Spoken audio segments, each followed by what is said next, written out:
Lifestyle creep is stealing more of your wealth than inflation, a bad stock market, and a low salary combined. And unlike those things, it's completely invisible until you do the math. The average American gets a raise of around 3 to 4% per year. Inflation runs at roughly the same rate. So in theory, you should be breaking even at minimum, slowly building a gap you can actually invest. But real disposable income for most people in their 30s hasn't moved in a decade. Not because salaries stagnated, because spending expanded to consume every dollar of every raise before it could go anywhere else. That's not bad luck. It's not weak discipline. It's lifestyle creep. And there's an entire industry built to make sure it happens to you automatically, every single time your income goes up. Marcus Aurelius wrote about this mechanism in 170 AD. Not about money, about desire. About the difference between what you actually want and what you've been made to want. He called the inability to tell them apart the only real form of poverty. A man who can't distinguish his own will from an implanted one, he said, is not free, regardless of what he earns. He didn't have Instagram. He didn't have a phone that tracks his location and surfaces a car dealership ad 48 hours after his paycheck clears.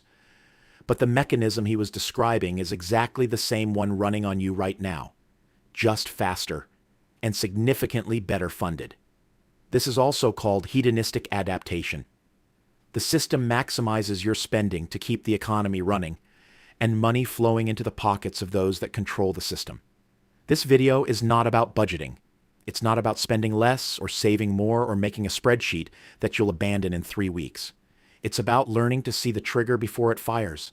Because once you can do that, once you can actually tell the difference between a desire that's yours and one that was planted, the whole system loses its leverage.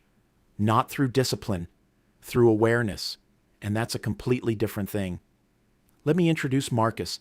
He got the raise on a Thursday. By the following Monday, he'd already spent it, and he hadn't bought a single thing yet. Marcus is 28, a software engineer at a mid-sized SaaS company in Austin, pulling in $62,000 a year. Then in March of 2022, his manager called him in and told him they were bumping him to $74 a year, $12,000 extra.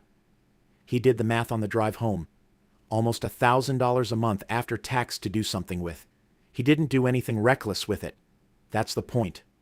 The apartment he'd been eyeing, 2 bedrooms, better neighborhood, $800 more a month, suddenly made sense.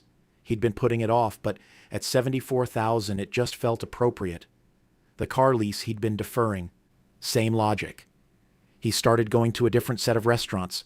Nothing extravagant, just the tier that matched where he was now. A few subscription upgrades. A gym he actually liked. By July, he opened his investment app for the first time in a few months. His balance had moved by less than $400. He sat with that for a while. Here's what Marcus hadn't done. He hadn't made a single bad decision. Every single one of those choices was reasonable. The apartment was fine. The car was fine. The gym was fine. That's what makes this so hard to see from the inside. There's no moment of weakness you can point to. No impulse purchase. No stupid bet. Just 101 small decisions that each felt like the obvious, sensible next step. This is also called Parkinson's Law. Your expenses will rise to meet your income. Because again, it's engineered this way. The machine doesn't need you to be reckless. It just needs you to be on autopilot. And the upgrade path is so well designed, so finely calibrated to your exact income tier, that autopilot is almost the only mode available. Marcus figured this out eventually. It took him about 18 months in a conversation with a friend who'd gotten the same raise 6 months earlier and had somehow built up a $40,000 brokerage account in the meantime. He asked how. The answer wasn't discipline. It wasn't sacrifice. The other version of that story is coming. But first, let's talk about who built the machine. The ad you saw for that apartment 3 days after your raise wasn't a coincidence. Here's exactly how that works. Zillow's premium advertising packages include targeted Facebook and Instagram retargeting based on users' search behavior and income data. The platform collects detailed renter profiles, including income, on the majority of its leads and syndicates that data to advertisers. Apartments.com operates the same way. You search a tier once, and the system knows what you were looking at, and it knows approximately what you earn. The listing that reappears in your Instagram feed 2 days later isn't random. It's the next tier up from where you are now, not what you can afford. What feels like the obvious next step. There's a name for this in behavioral economics: the aspiration gap, the distance between where you are and where you feel you should be, given your current income. Marketers don't create that gap. They find it, measure it, and stand inside it. In May of 2017, a confidential 23-page document from Facebook's Australia office was leaked to a newspaper called The Australian. The document showed how Facebook had pitched advertisers on targeting users at moments of psychological vulnerability, specifically identifying when people felt worthless, defeated, stressed, anxious, and like a failure. The pitch was built around targeting people when they were most susceptible to a confidence-driven purchase. Facebook denied the research was ever used for actual ad targeting. They also admitted it did not follow their internal review process. The document was real, wild. Here's where Epictetus becomes more useful than any finance influencer. In the Enchiridion, the handbook compiled by his student Arrian around 125 AD, Epictetus draws one line that explains all of this better than 100 behavioral economics papers.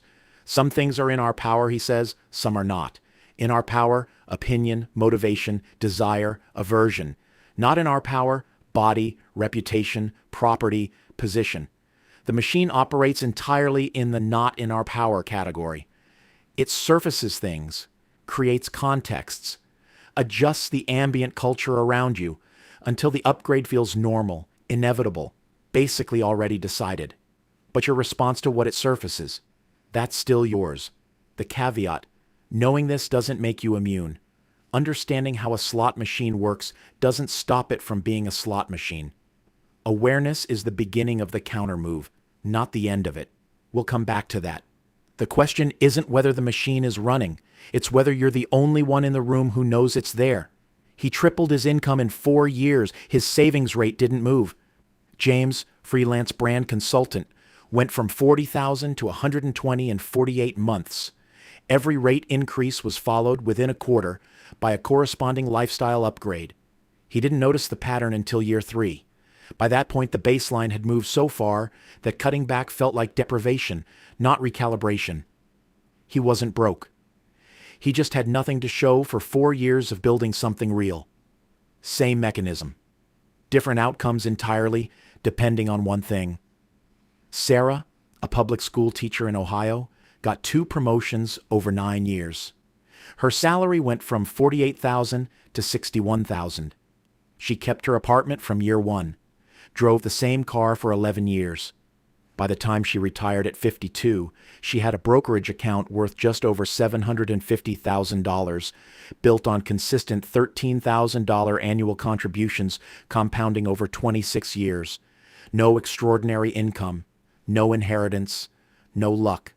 Daniel, marketing director, automated a 15% investment contribution the day he got his first raise at 26. Every subsequent raise, the percentage held, the contribution went up automatically. He adjusted his lifestyle on what remained. He never felt deprived because the decision was made once, structurally, before the lifestyle signal had anything to work with. At 34, he has options most people his age are still telling themselves will come later. Same income levels roughly, same city costs, same economy. The difference was not discipline. None of these people were grinding through willpower. The difference was whether they saw the fork, the specific moment when the income went up and a choice was available, or whether they drove through it on autopilot and let the machine decide for them. Sarah and Daniel saw the fork. James didn't until it was expensive not to. There's a question nobody teaches you to ask, and it's the only one that actually matters here. Not, can I afford this? You're past that. Not, is this a good deal? That's just optimization inside the machine.